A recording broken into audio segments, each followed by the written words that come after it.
This part of the stream has an upflow bog filter. Hiding the filter in the stream is a great way to utilise space, so let's take a look at how I did it. G'day, my name is Kev. The aim of my channel is to help people build and maintain ponds without spending a fortune. If that sounds like something that interests you, you might like to subscribe and check out my website, ozponds.com. Bogs are fantastic filters. I think they're the best filter, and they don't need to cost a lot of money. Basically, all you need to be able to do is move water through lots of rock and pebble, capture solids, and have a way to clean out the bog. So the bog on this pond is just a hole, and it's about 70 centimetres deep. I've cut a little channel into the bottom to hold a piece of drainage pipe. This is the one that I buy from the big green hardware store, and I'll leave a link down in the description. How big the hole is determined by the size of your pond. If you're going to build a bog for a few smaller fish, 10% of the pond volume is fine. But if you want to keep big fish and large numbers, you'll need to increase the size of the bog. Say if you wanted to keep ducks and turtles, I might make the bog up to 30-40% of the pond volume. Just keep in mind that the larger the bog gets, you might need to add extra drainage pipes and pumps to get that nice even water dispersal throughout the bog. I feel pretty confident that if the hole only extends 1 metre on each side of the drainage pipe, that way I'll get a good even distribution. You could also keep the whole bog narrow and extend the pipe, but you'll probably need to install multiple clean-out ports. Sometimes I think for the average DIY hobbyist like me, it's just easier to create a second or third bog. That's what I did on my dream pond. Rather than create one huge bog, I created 2 more manageable ones. When I'm digging the hole, I like to slightly slope the bottom of the hole in towards where that drainage pipe's going to sit. This way in the future, when I'm back flushing, cleaning the bog, it's nice and easy for all that dirty water and muck to find its way into the drainage pipe. Anyway, once I had the hole dug and the channel is in, I layered the hole with geotextile, then EPDM rubber, then more geotextile, and placed the drainage pipe in. I have a 100mm pipe with a Tpiece fitting on the bottom. That gives access to the bottom of the bog. This is so I can put my pond vac down here and suck out all the muck and dirty water when I do a flush and clean. If you don't have a pond vac or something narrow to be able to siphon out the bog, you'll need a bigger clean out portal.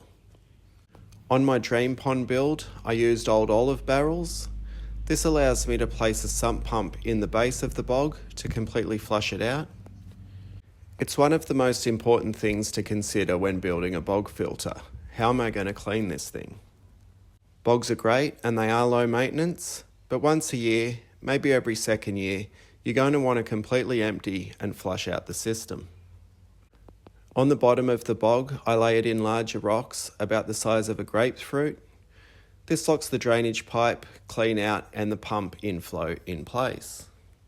The inflow to the bog is on the left-hand side, opposite to the clean out. I should also mention that the drainage pipe slopes towards the clean out pipe, again, just to help all that muck and dirty water accumulate there where I'm going to have access to flush the system. I also had some of that hex cell left over from the false bottom I created in the pond, so I added that. I don't think it's necessary, but it does help evenly disperse the water, and it helps distribute the weight of some of the larger boulders I'll be placing on top of the bog. Anyway, I added that in, and I just continued laying in more rock. It seems I got a bit carried away with the building and forgot to take enough photos. But as I layered the rocks, I progressively got smaller until I ended up with 20mm river pebble on the top. So just to recap, there's 3 layers of rock and pebble over the top of the drainage pipe. The first layer is about the size of a grapefruit, the second layer is about the size of a tennis ball, and the third layer is 20mm river pebble. Each layer is about 20 centimetres in depth.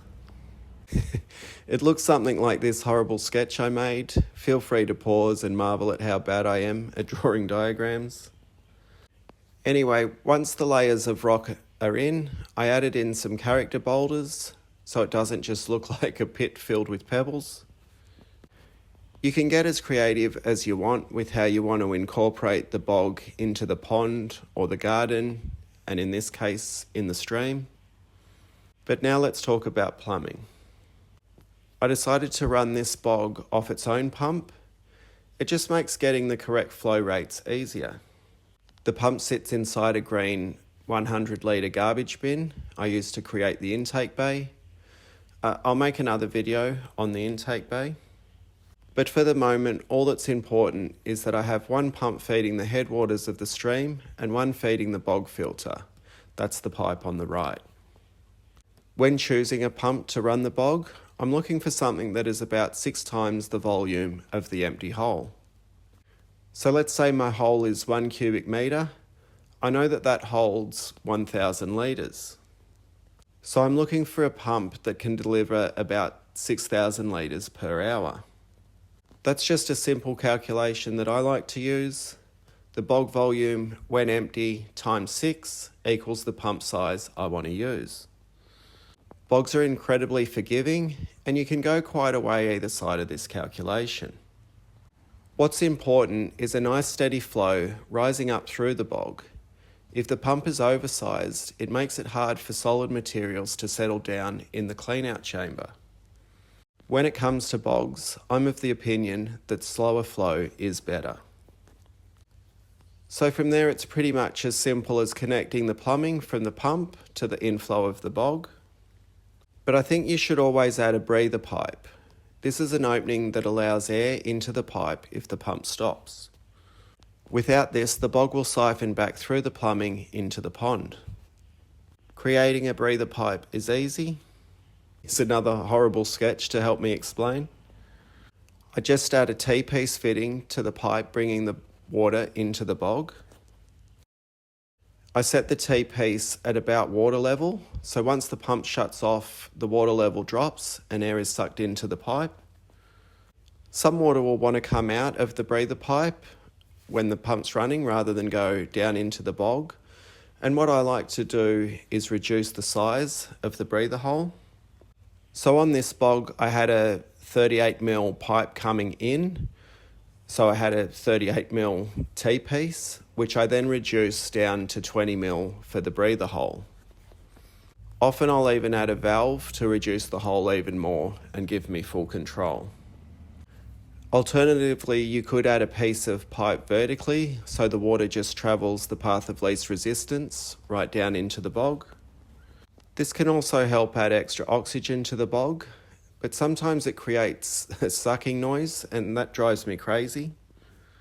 And I'm quite enjoying seeing the little jet of water spread out across the bog. It's like a little hidden spring. Another option's a check valve, but they always fail eventually, whereas a breather pipe won't. I think I forgot to mention, but on the clean out pipe, I just have a cap that I can remove when it's time to clean out the bog. And that's pretty much it. The water moves up through the rock and the pebble. The rock and pebble are colonised by billions of bacteria that purify the water. Small solid materials are deposited at the bottom of the bog for future removal. And the clean water just continues its journey through the stream back to the pond. And then pulled back over to the intake bay where it can start its journey all over again. Next week's video will be about the intake bay and how it helps remove the larger solid materials like leaves from the pond and protects the pumps.